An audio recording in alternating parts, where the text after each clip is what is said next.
Bonjour, bienvenue à toi sur la chaîne de Michaelis Matamba. Pour tout te dire, j'avais prévu de publier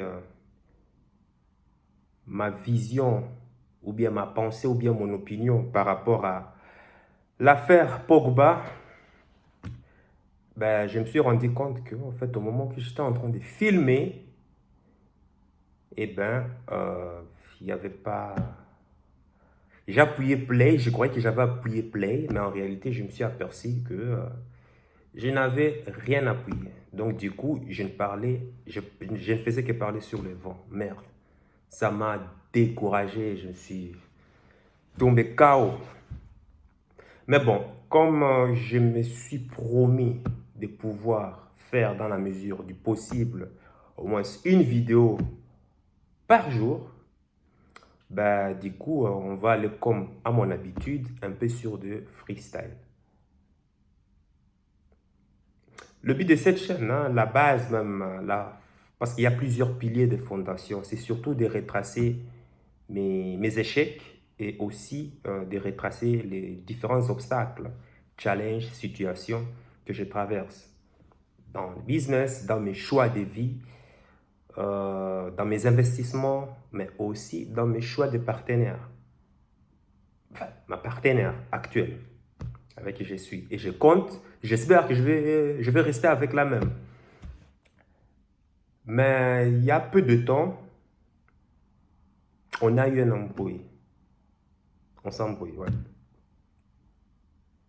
Et l'embrouille en question, en fait, elle me reproche de trop l'influencer dans ma perception à moi de voir les choses. Ou bien, elle me reproche de ne pas la laisser trop d'espace pour décider, avoir aussi le pouvoir de décision dans notre couple. Que selon elle, elle a l'impression que tout tourne autour de moi. Et que ça pose problème parce que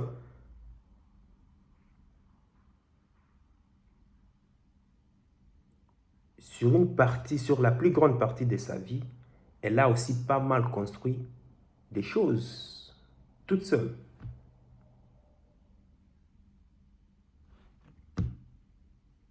Bon, je t'ai dit que déjà, à entendre cela, j'étais pas vraiment surpris parce que j'ai déjà l'habitude, j'ai connu beaucoup, beaucoup de femmes. Mais ce qui m'intriguait, moi, en fait, c'est de savoir quelle est la raison masquée. Parce que ça, c'est ce qu'elle a divulgué, si je peux dire. Que je ne laisse pas trop d'espace pour pouvoir décider. Que tout tourne autour de moi. Que c'est moi qui dois décider. Par exemple, je parle d'un cas qui a mis la poudre aux yeux. La poudre, hein, c'était... actuellement, bon, tu sais que j'ai un appartement que je mets en location. Et deux fois, je mets en location court séjour. Bon, du coup, comme il n'y a pas la femme de ménage qui travaille le week-end, forcément, c'est moi qui dois aller faire le ménage. Et de temps en temps, si elle est libre, elle vient m'accompagner. Et il arrivait un week-end, c'était un dimanche par exemple, on était déjà tous KO. Déjà, on était revenus déjà la veille, donc samedi, vers 4 heures du matin.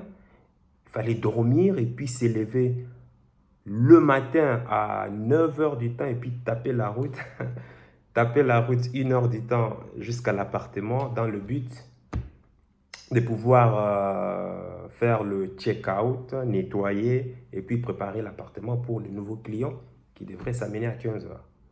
Eh bien déjà ce matin, moi j'étais KO. Donc le fait déjà de conduire 1 heure de temps, j'ai pensé déjà à la nuit.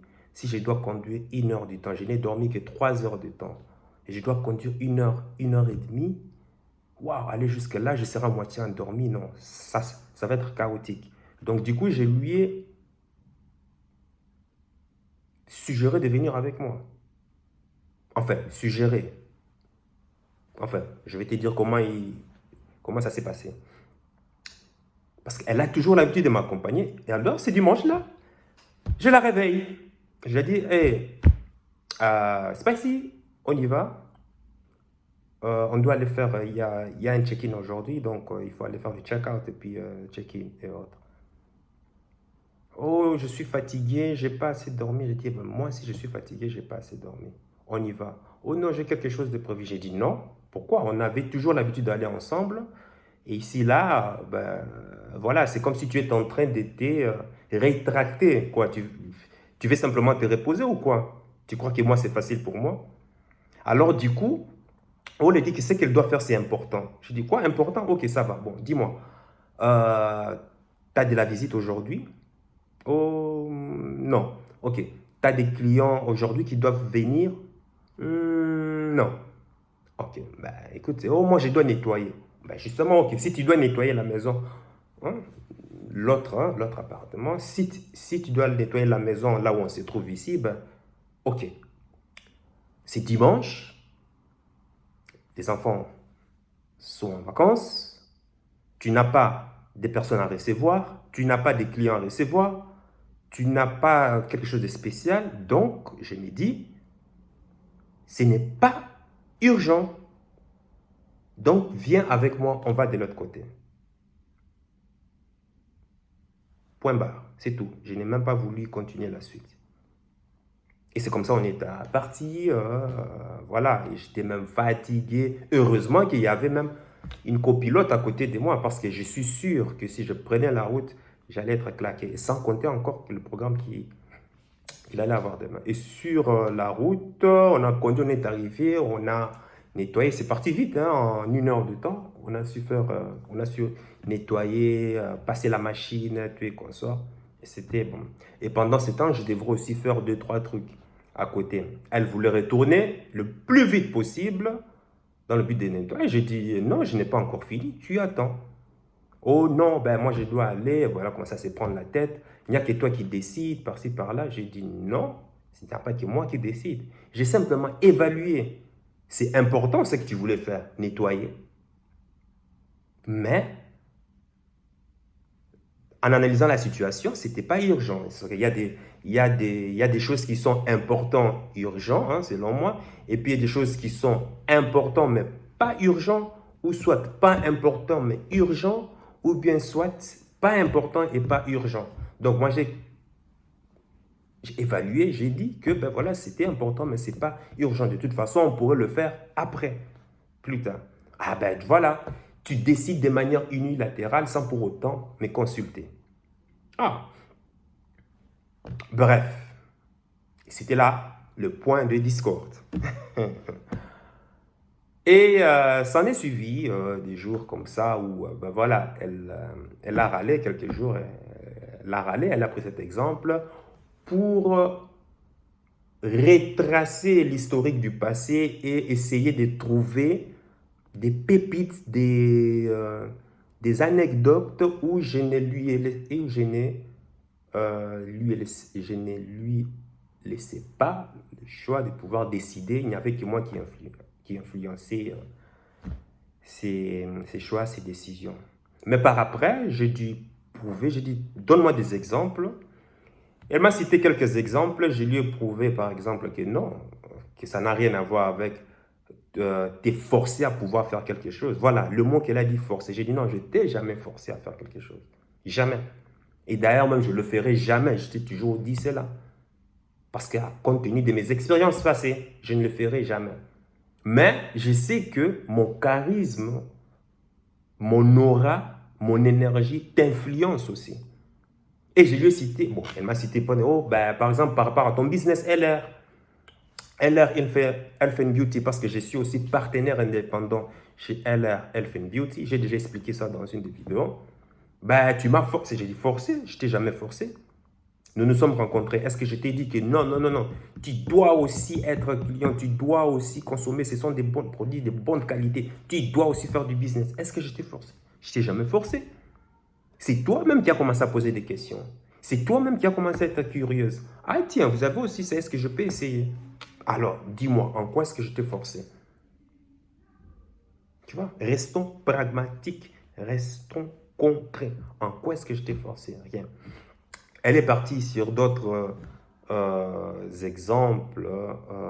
Bon, j'en passe, sinon ça va faire une longue, vidéo. Elle est partie par exemple sur le cas dont on a parlé, du cas dont j'en ai cité. J'ai dit, ben, ce n'est pas forcé. Il m'a dit que je décide de manière unilatérale. J'ai dit non. J'ai simplement analysé. J'ai dit que non, ce n'était pas important. Enfin, c'était important, mais pas urgent.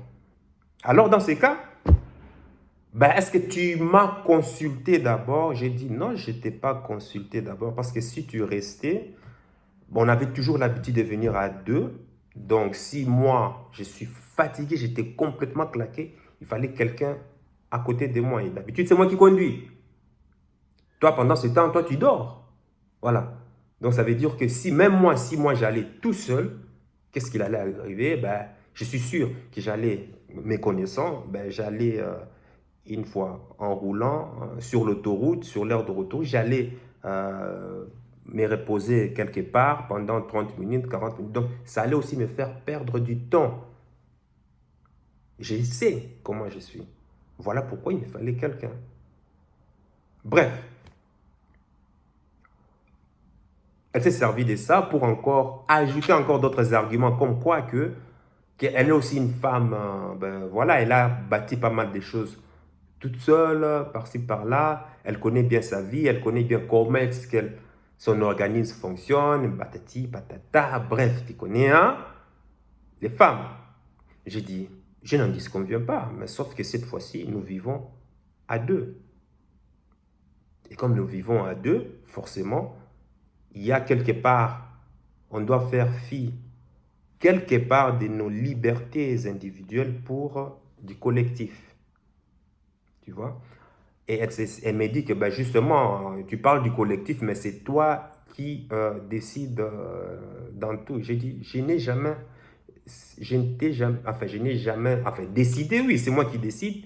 Après tout, je suis un homme. Ça, je ne l'ai pas nié. Hein. Je te dis, oui, dans la majeure partie des cas, c'est moi qui décide. C'est naturel, je suis un homme. Est-ce que tu as un problème avec cette masculinité? Si tu as un problème avec ma masculinité parce que j'ai un fort taux de masculinité en moi, ben, il se peut qu'on n'est pas compatible. Parce que je reconnais, moi, qu'il y a des personnes, qu'il y a des filles qui ont un taux de testostérone tellement élevé, enfin, taux de masculinité élevé en elles, ben, je sais que ces gens de femmes, généralement, veulent être, pour vivre en harmonie, être avec des hommes qui ont un taux de féminité élevé. En gros, des bêtas. Ou bien des hommes de faible valeur, si on peut le dire. Mais qu'il y a des femmes aussi qui ont un fort taux de féminité en elles, mais celles-là vivent en harmonie, sont toujours en harmonie avec des hommes qui ont un taux de testostérone, des masculinités élevées. Donc ça, il faut reconnaître ça. Et me connaissant, moi, je sais en général que pour vivre en harmonie, j'ai toujours besoin d'être avec, voilà, une femme féminine. Féminine et soumise. C'est comme ça. Oh, ça n'a rien à voir. Enfin, hein, elle a justifié que ben, elle a aussi une vie qu'avant moi, qu'elle a pas mal construit des trucs. Toujours, elle revenait toujours sur le même. J'ai dit, oui, je comprends, je comprends. J'ai dit, bon, ok. Si c'est dans ce cas alors, parce que apparemment, mon autorité pose problème sur toi. Si mon autorité à moi pose problème sur toi, ça veut dire que ça va être compliqué pour nous. Ça va être compliqué. Parce que je prends des décisions pour le bien-être de tout le monde. Je suis en train de me construire.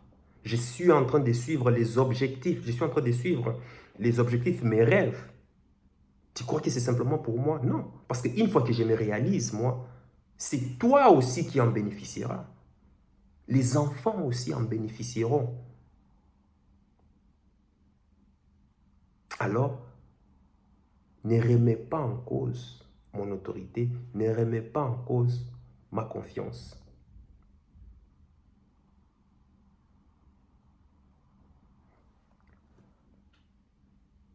Ça, c'était le premier cas. Et un deuxième cas, elle a parlé par exemple du chat. Bon, vous savez que par rapport aux chiens, oh, moi, franchement, je ne te cache pas, j'aime les chiens, hein, mais vivre avec un chien, non, moi, je ne saurais pas. Déjà, à cause du temps. Domicilier un chien chez moi, non, je n'ai pas le temps pour ça. Déjà à cause, parce que j'ai été honnête, clair avec moi, par exemple, j'ai été clair, honnête avec moi. Le lifestyle que je vais mener, je serai un nomade qui va commencer à voyager, à faire les tours du monde. Il y a déjà ça. J'ai 3 business ici, là, actuellement, où je dois tout le temps charbonner. Le temps, je n'ai pas assez du temps. Pourtant, il n'y a que 24 heures de temps. Sans compter qu'il y a déjà les enfants aussi. Et quand je bosse pas mon 8 heures de temps, je bosse 20 heures du temps, 16 heures du temps, ça dépend. Et puis, ajoute à cela, tu veux qu'on puisse, qu'on puisse avoir que je puisse avoir un chien, mais quand est-ce que j'aurai le temps? Il faut le nourrir, il faut aller faire ceci, il faut aller à la, comment on appelle ça, au je ne sais pas quoi. En plus, il faut le faire sortir tout le temps le matin, par-ci, par-là. Et sans compter encore les poils qui vont commencer à circuler. Et je suis allergique aux poils des chats et des chiens. Malgré, heureusement, même grâce aux produits LR, mon organisme arrive à supporter là actuellement. Bah, et ça déjà, c'était un problème déjà. Bon, malgré tout, elle a acheté son chien parce qu'elle voulait les femmes et les émotions. Mais j'ai quand même une certaine limite. J'ai dit par exemple, ben écoute, pas question que le chien monte sur le lit, pas question que le chien monte sur le divan ou quoi que ce soit. Ben, au début, j'ai d'abord laissé, je lui ai dit, mais elle n'a pas compris, elle laissait le chien monter partout. Bref, c'était du bordel. Et j'ai horreur du bordel, moi. J'ai horreur du bordel. Après 6 mois, j'ai pris les rênes. J'ai dit, bon, à partir de maintenant, je vais dresser ce chien à ma manière. Plus question que le chien ne monte sur le divan, déjà. Tout le monde doit jouer le jeu. Malgré ça, personne n'a joué le jeu. Alors, j'ai commencé à moi être sévère. C'est-à-dire pouvoir placer des réflexes conditionnés sur les chiens. À chaque fois que le chien se met à monter, ici c'est un cas concret, sur le divan, qu'est-ce qu'il fait? Ben, le chien est puni. Enfin, puni. Il dit, je le mets dehors. Je lui ôte certaines libertés, je lui attache à un arbre. Pourquoi? C'est dans le but de pouvoir placer des réflexes conditionnés. Et c'était comme ça. Mais elle voyait ça comme je suis en train de maltraiter le chien. Les émotions encore. Bah, j'ai dit non. Je ne suis pas en train de la maltraiter. Je suis en train de placer des réflexes conditionnés dans le chien pour qu'il comprenne qu'il est interdit de pouvoir monter sur les chaises. Enfin, sur le divan, sur la chaise. Les chaises en général qui sont. Parce que c'est pour les humains, ce n'est pas pour les animaux. Un chien doit avoir sa zone d'influence, ça doit quand même être limité. Et non seulement à cause de ça, ben aussi, bon, je suis aussi allergique, mais malgré ça, je supporte grâce aux produits LR, Health and Beauty.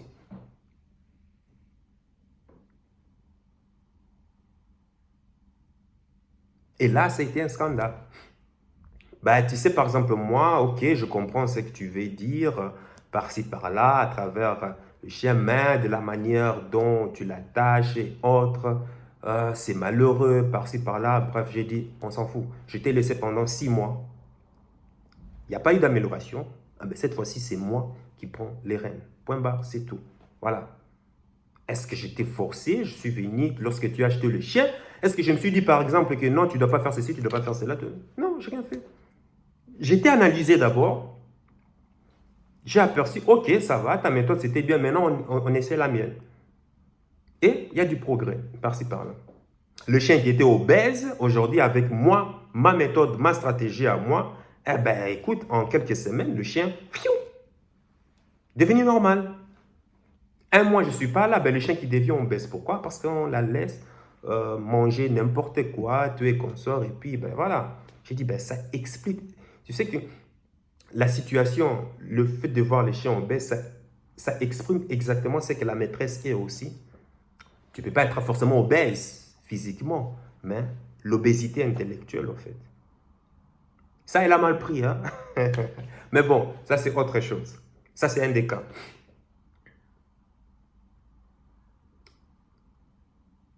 Et malgré qu'elle s'y opposait, j'ai maintenu, moi, ma décision. J'ai dit, c'est à prendre ou à laisser. Forcément, tu comprends bien qu'elle n'avait pas apprécié. Elle était en colère, elle était fâchée, elle est partie, elle a fait du tapage sur les consorts. Par finir, elle s'est calmée. Elle s'est calmée. Même si elle râle toujours. Parce qu'elle est très, très confiante en elle. Je comprends. Et d'ailleurs, même c'est bien d'avoir confiance en soi. Mais bon, il y a parfois des limites lorsque cette confiance ne correspond pas à la logique ou bien au pragmatisme des choses. Non, il y a certains moments, il faut recadrer la situation. Donc, pour toi, homme, à travers cette histoire, je veux que tu retiennes une leçon, en fait. Dans ta vie à toi, il y a de fortes chances que si tu as la poursuite de tes rêves, tu rencontreras ta partenaire. Et ta partenaire, ta femme, va jouer un rôle très, très important pour ton succès ou ton échec.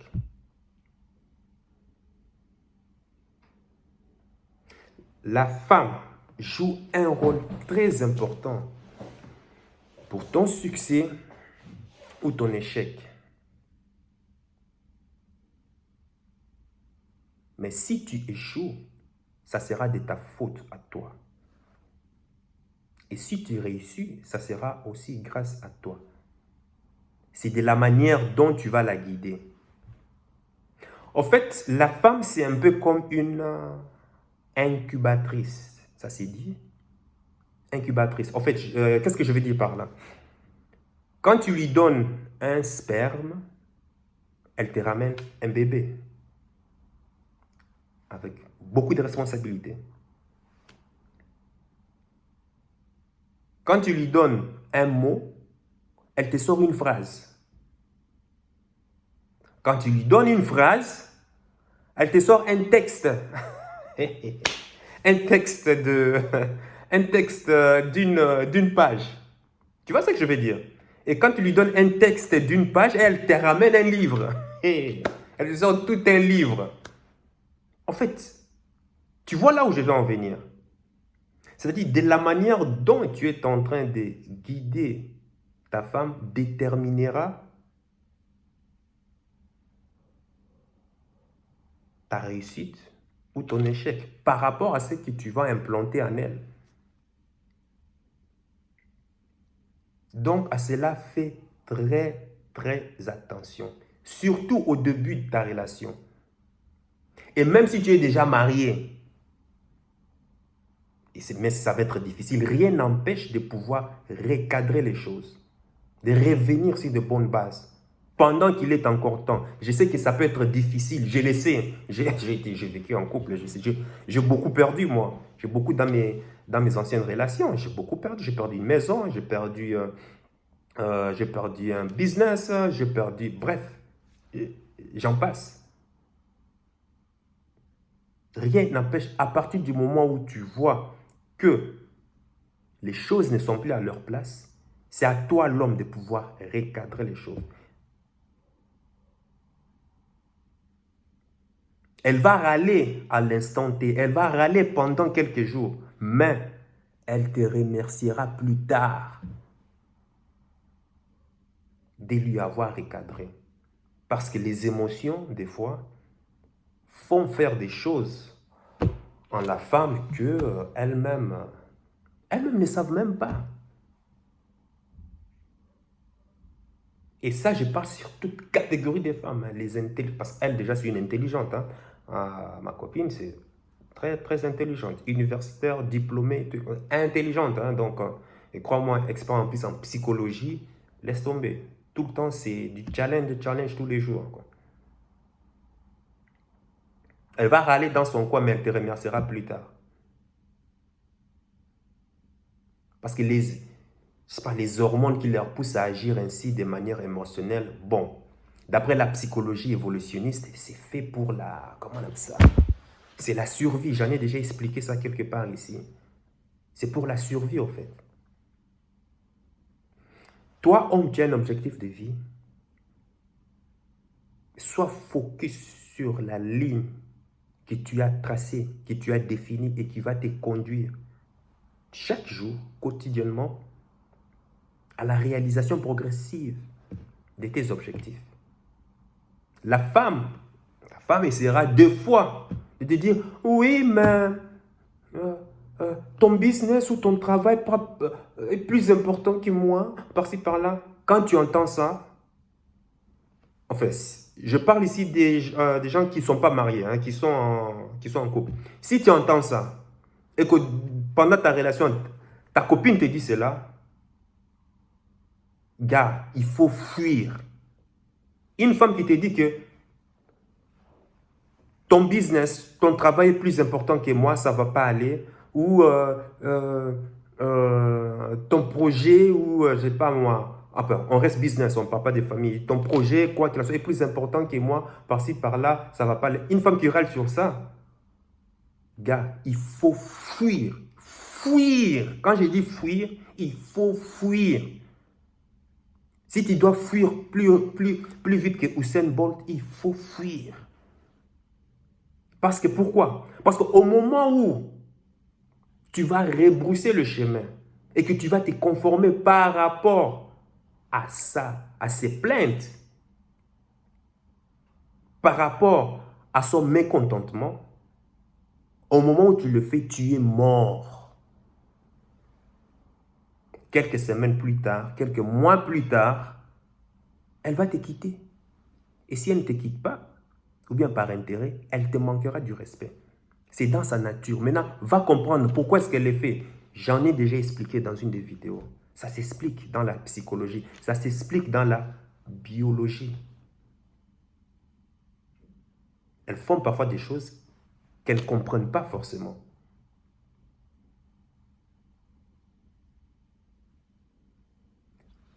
Personne ne doit remettre en question tes objectifs de vie, ton rêve. Parce que dis-toi que ce que tu es en train de faire, le dur travail, le dur labeur que tu es en train de faire là actuellement, mais à qui ça va en profiter? C'est à elle en premier.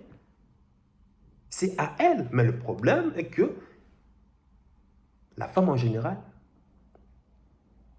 ne veut que le produit fini, ne veut que le résultat fini. Un homme tout construit, tout fait. Mais le processus qui amène à cet accomplissement, c'est tellement dur. Oui, c'est dur. Et voilà, c'est pour cela même qu'on est des hommes. C'est tellement dur que elle ne peut pas supporter cela. La femme va toujours, par son hypergamie, choisir toujours l'option la plus facile et la plus avantageuse pour elle. C'est dû aussi à la survie. Donc, toi, homme, ces messages s'adressent vraiment à toi, homme. Ne laisse jamais... Bon, l'INSEE ne me fait pas dire ce que je n'ai pas dit. Je ne dis pas qu'il faut écouter les conseils de sa femme. Tu écoutes les conseils de ta femme, c'est très bien. Mais au final, dis-toi que c'est toi qui choisis. C'est toi qui prends la décision. Il faut très bien écouter sa femme, les conseils de sa femme. Parce que crois-moi, j'ai dit qu'elle participe à ta réussite tout comme à ton échec. Si c'est une bonne femme, naturellement, ses conseils vont toujours t'aider à aller de l'avant. Naturellement. Mais tout conseil n'est pas bon à prendre. Tu écoutes. Ça te permet simplement de pouvoir comprendre comment est-ce que une autre personne voit les choses. Un angle, l'angle est différentes choses, différentes visions, différentes conceptions. Mais au final, c'est toi qui prends la décision et personne d'autre. C'est toi qui dois jauger. Est-ce que ça va en harmonie avec mes objectifs de vie ou pas? Et je sais qu'il y a beaucoup d'hommes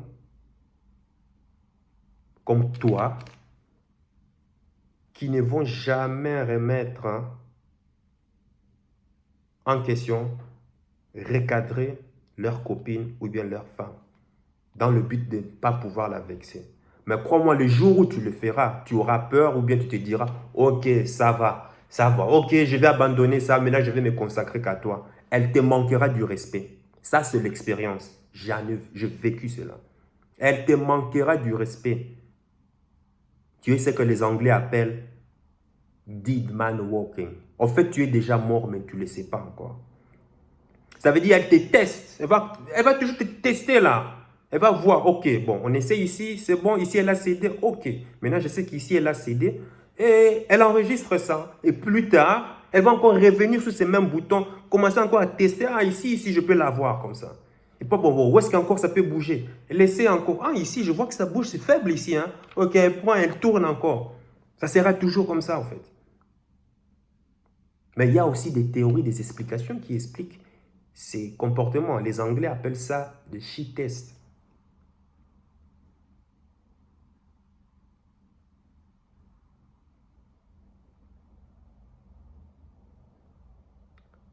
Fais très attention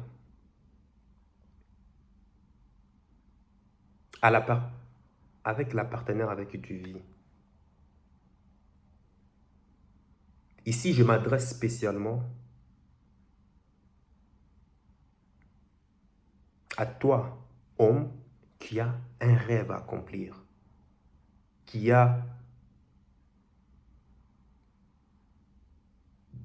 des objectifs de but dans cette vie, à réaliser dans ce monde, sur cette terre. À toi qui veux avoir un impact dans cette planète. C'est à toi que je m'adresse.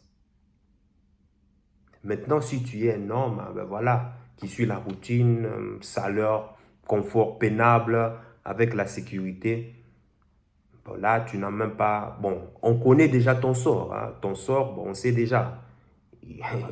You are dead man walking. Tu es déjà... En fait, tu es en train de... Tu es déjà mort, mais tu ne le sais pas encore.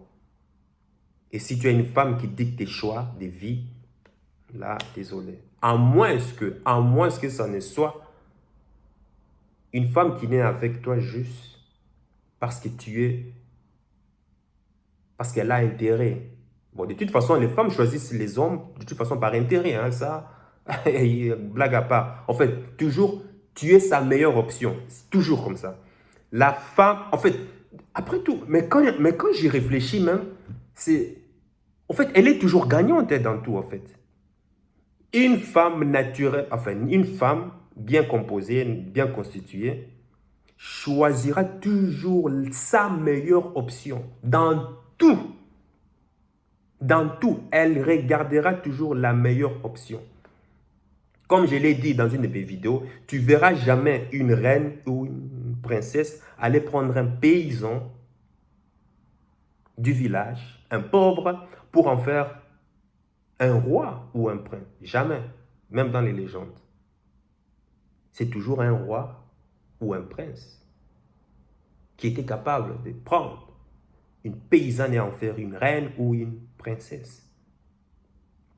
Notre valeur à nous, hommes, on doit la construire et constamment. La femme a déjà la chance d'être née déjà avec cette valeur en elle qui est son corps, sa jeunesse et autres. Pour de rien du tout, On peut l'inviter dans un yacht. On peut l'inviter dans un hôtel 5, 6 étoiles. Enfin, je ne sais pas si ça existe. 6 étoiles, 7 étoiles. Si elle est belle. Mais un homme, même si tu es beau, zéro. Tu dois construire ta valeur. Et c'est né qu'en construisant ta valeur que ton étoile va briller. Et là, elles auront un œil sur toi. Et cette étoile, justement, c'est cette valeur que moi et toi sommes en train de construire. Pour que cette étoile reste toujours briller tout le temps, qu'il pleuve ou qu'il neige, jour et nuit, soleil ou lune, l'étoile doit toujours briller. C'est d'atteindre le sommet.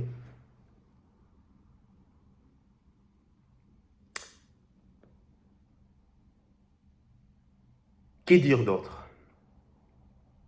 Je risque de trop parler. À mon habitude, tu sais déjà que si tu as une embrouille avec ta femme, ta copine, suis la voix de ton cœur.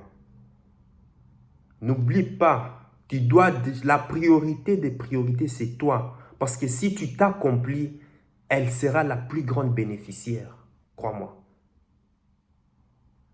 Et si tu échoues, tu n'auras aucun respect de sa part.